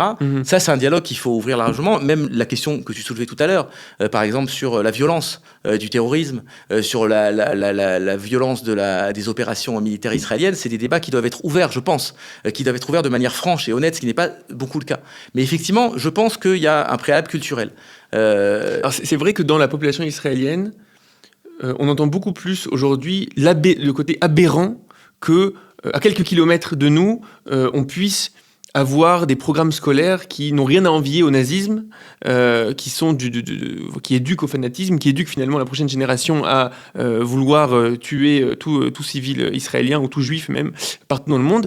Et donc finalement le fait de dire avant tout il faut qu'il y ait une réforme importante et après on en discute, c'est quelque chose que je peux entendre dans la société israélienne. Ce qu'il faut que tu saches, je l'ai entendu récemment, c'est qu'Israël a été complice de ça d'une certaine manière. C'est-à-dire qu'Israël a accepté par exemple et a défendu l'existence de l'UNRWA parce que justement aussi ça déchargeait en fait les autorités du fardeau de la gestion quotidienne des Palestiniens en toute connaissance de cause, en connaissant les programmes scolaires, etc. C'est une députée de la Knesset qui a raconté ça, qui a fait voter une loi qui est d'ailleurs adoptée à une très large majorité contre l'UNRWA et qui expliquait que le gouvernement lui a mis les bâtons dans les roues, le gouvernement de Benyamin Netanyahou, c'est un gouvernement de droite, parce que en lui disant non, l'UNRWA ça nous arrange, c'est là, c'est en place, ça permet d'assurer une gestion quotidienne, en plus que vont dire les pays étrangers, etc., si on s'en prend à l'UNRWA. Donc cette idée que les Palestiniens pouvaient quelque part baigner dans le climat que tu as décrit et que ça n'aurait pas de conséquences, que c'était ça on l'a très bien vu au moment d'Oslo, quand les autorités israéliennes étaient interpellées là-dessus, sur les programmes scolaires, sur les déclarations d'Arafat, appelant quasiment génocide en fait, des Juifs, c'était traité avec beaucoup de mépris de la part des autorités. Sur le mode, bon, ça c'est la rhétorique des Arabes, c'est leur manière de s'exprimer, ils n'en feront rien, etc. Donc là, oui, effectivement, je pense qu'il y a une espèce de nécessité de discuter entre adultes de ce qui se passe, de regarder les choses en face et de les confronter. C'est ce que fait d'ailleurs beaucoup en Israël, de manière pas toujours visible, mais ça se fait. Par exemple, en Israël, les programmes scolaires, ils sont élaborés par un seul ministère. Les petits Arabes en Israël apprennent évidemment l'histoire des Palestiniens. Ils apprennent ce qui s'est passé, mais pas sur le mode de la guerre éternelle. Ce changement de fond éducatif, culturel, etc., comment il peut s'opérer ? C'est-à-dire qu'aujourd'hui, les sondages qui sont faits en Judée-Samarie et à Gaza montrent un soutien pour les actions du 7 octobre, montrent un soutien pour le Hamas, même après les 2 ans de guerre, montrent voilà, justement ce que tu disais, qui est que c'est pas juste qu'on veut le territoire de 67, en réalité ce qu'on veut, c'est Tel Aviv, Yafo, etc. Donc comment un changement comme ça peut s'opérer ? Alors là, on est dans une situation qui est une situation d'après-guerre. Il y a une guerre terrible, qui est sans doute la guerre la plus terrible depuis 1948, entre les Palestiniens et les Israéliens. Donc beaucoup de choses vont émerger de ce désastre, de ces ruines en fait. Donc il est certain que, et ça c'est déjà en germe, l'éducation, c'est le vecteur le plus important. C'est-à-dire que, alors, j'ai pas pu le vérifier, mais on m'a dit que lors des négociations entre Trump et Netanyahou, Netanyahou aurait obtenu que, par exemple, Al Jazeera change de ton par rapport à Israël. Al Jazeera, c'est un robinet d'incitation à la violence contre Israël. D'ailleurs, aussi, ça on le sait peu, mais c'est une chaîne qui est en conflit ouvert avec d'autres médias dans le monde arabe. Al Arabiya, par exemple, qui est la chaîne de l'Arabie Saoudite, n'a pas du tout le même discours sur Israël. Ouais. C'est pas que il loue à longueur d'antenne l'armée israélienne, mais il présente le conflit selon un vocabulaire et une façon de narrer qui est beaucoup plus proche de l'arme occidentale que ce que le fait Al Jazeera, qui diffuse des clips qui incitent, qui excitent d'une certaine manière la haine des Palestiniens contre Israël, etc. Il paraît que ça est en train de changer. C'est extrêmement important parce qu'Al Jazeera, c'est dans tous les foyers palestiniens. Donc il y a un travail qui est fait à ce niveau-là, il y a un travail qui est fait dans les écoles, sur les manuels scolaires. Une des premières mesures qu'ont pris par exemple les Saoudiens quand ils ont commencé leur rapprochement officieux avec Israël, qui date déjà de 2015, ça a d'abord été un rapprochement stratégique, mais c'est un rapprochement qui s'opère pour l'instant qu'en sous-main, c'est de changer l'appellation des Juifs dans les manuels scolaires. On parle plus de porc, etc. On a changé le vocabulaire. Donc c'est sûr que ça va être un chantier énorme et qui est encore une fois premier, qui est basique. Et du côté, je dirais, israélien, il y a, je pense, de manière à mon avis essentielle, cette prise de conscience de ce qu'est vraiment le sionisme. C'est-à-dire, est-ce que le sionisme, c'est venir trouver refuge quelque part au Proche-Orient parce qu'il y a ici des racines lointaines, etc. Je me rappelle qu'un jour, un journaliste français, on était en visite à Élie, ou à Ofra, je crois, dans une implantation, et la dame avait dit... j'ai trouvé une poterie du second temple dans mon jardin, etc. Donc c'est la preuve que nous, les Juifs, ont toujours vécu ici, etc. Et il lui avait répondu et si moi je trouve une poterie romaine dans mon jardin à Paris, donc je dois rendre Paris aux Romains. Enfin, je veux dire, c'est pas, il y a pas de logique. Il y a quelque chose qui est complètement inintelligible en fait pour les occidentaux, mais aussi pour les Arabes. De quel est le bien fondé en fait du projet sioniste. Qu'est-ce que les Juifs sont venus faire là? Pourquoi est-ce qu'ils sont là? Pourquoi ici? Pourquoi Jérusalem, etc. Et ça, c'est des thèmes qui sont complètement absents du débat public en Israël, où on ne parle que de sécurité, éventuellement de développement économique, ou de problèmes complètement subalternes, voyez, mais qui relèvent vraiment du ragot ou de la cuisine politicienne. Mais ces débats fondamentaux, quel Israélien en Israël a lu Herzl, ou a lu Ben Gurion, ou a lu... C'est étonnant que tu présentes des choses comme ça, pour écouter beaucoup la société israélienne, et pour être pas mal dans le domaine aussi de comment Israël se défend à l'extérieur. Je pense qu'on est une des nations qui a le narratif de sa légitimité et de sa connaissance historique de ses racines, de pourquoi on est là et pourquoi c'est légitime qu'on soit là, et le fait qu'on n'est pas juste là parce qu'on a... des racines lointaines, mais aussi parce qu'on est un pays qui va prôner des certaines valeurs dans un Moyen-Orient à feu et à sang. On est un îlot de liberté, de technologie, de valeurs de droits de l'homme, etc. Je ne sais pas pourquoi tu présentes les choses de la manière où, au final, en Israël, on parle que de sécurité, mais on ne parle pas de notre raison d'être. Dans le rapport avec les Palestiniens, dans le rapport avec les Palestiniens, c'est tout le processus d'Oslo n'a porté que sur des arrangements techniques. Entre Israël et les Palestiniens, d'ailleurs c'est désastreux, mais passons. Mais sur le fond, et les gens qui représentaient encore une fois Israël étaient complètement désaxés par rapport au discours des gens d'en face. Il faut écouter ce que Arafat disait à son peuple. Je comprends. Tu dis, dans le dialogue qu'on doit avoir aujourd'hui avec le monde arabe, l'aspect identitaire doit être plus présent. Absolument. Ok, j'entends ce que tu dis, c'est intéressant. Et assumé. Ok, c'est intéressant. Bah, écoute Stéphane, on a eu on a fait un sacré chemin avec différentes options qui existent aujourd'hui dans le monde intellectuel et dans le monde stratégique en Israël. Comment tu voudrais clôturer ce podcast? Alors, je voudrais peut-être clôturer par une note optimiste, parce que c'est vrai que le conflit israélo-palestinien, c'est un conflit évidemment extrêmement dur, et on l'a vu le 7 octobre, qui peut prendre vraiment, après, avec la guerre qui a suivi, vraiment des aspects terribles. Mais contrairement à ce qu'on peut croire, d'abord, c'est pas le conflit le plus grave du monde, le plus meurtrier de très très loin, mais surtout, c'est un conflit qui est en voie de résolution. C'est-à-dire que on a souvent tendance, et c'est normal, à juger par rapport à son présent, mais je crois qu'il faut le regarder sur une dynamique.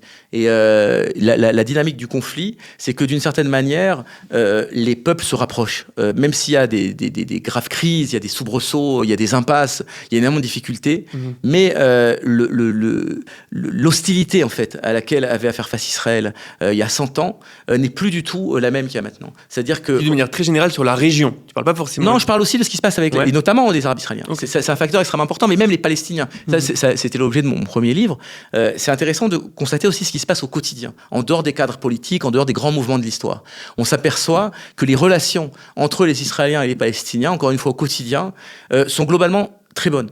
C'est-à-dire que des gens travaillent ensemble, les gens prospèrent ensemble. Il y a le cliché, bien sûr, il existe, et encore une fois, c'est quelque chose qu'il faut régler, du Palestinien qui passe 3 heures au barrage et qui va être confronté à tout un tracas, etc. Mais il y a aussi des Palestiniens qui construisent des véritables châteaux à Hébron ou à Naplouse parce qu'ils travaillent avec les Israéliens, parce qu'ils ont des business, pas seulement d'ailleurs dans la construction, mais maintenant aussi dans l'informatique, dans le textile, dans tout un tas de domaines. Il y a des coopérations, il y a des amitiés qui se nouent, etc. Alors malheureusement, en fait, les années d'Oslo ont marqué un recul, parce qu'on a voulu quelque part régler le problème. En fait, on est revenu en arrière, on a créé une situation de conflit, on a créé des murs. Tous ces murs, tous ces barrages dont on parle sont nés d'Oslo, globalement. Ils n'existaient pas avant Oslo. Ils existaient à une échelle beaucoup plus réduite. Mais en voulant créer une situation de séparation ethnique, on a alimenté le conflit. Et ça, je crois que c'est la grande leçon, en fait, de l'échec d'Oslo, mais aussi du 7 octobre. C'est que la séparation ethnique produit du conflit, la coexistence produit de la paix. C'est ce qu'on voit à l'intérieur des frontières d'Israël. C'est-à-dire qu'encore une fois, vous avez 2 millions d'Arabes israéliens qui vivent à l'intérieur de la société israélienne, sans quasiment aucun conflit, et qui prospèrent. Et donc, je pense que c'est ce qui doit inciter à l'optimisme. C'est de se dire, finalement, si on essayait d'imaginer, avec beaucoup de créativité, des situations qui permettent à la fois de garantir la sécurité d'Israël, à la fois la dignité des Palestiniens, mais dans une situation de coexistence. Et c'est vers ça qu'on va aller, et je pense que c'est un avenir radieux. Ok, écoute, c'est une thèse qui me fait réfléchir clairement, et merci d'avoir aussi présenté beaucoup de thèses avec lesquelles j'imagine que tu n'es pas forcément en accord, mais c'était ça le but un peu de ce qu'on a fait ici, c'est de voir ce qui existe aujourd'hui sur le marché des idées intellectuelles en Israël, dans la réflexion sur le conflit compliqué qu'on a. Merci beaucoup et j'espère à très vite. Gabriel, à bientôt.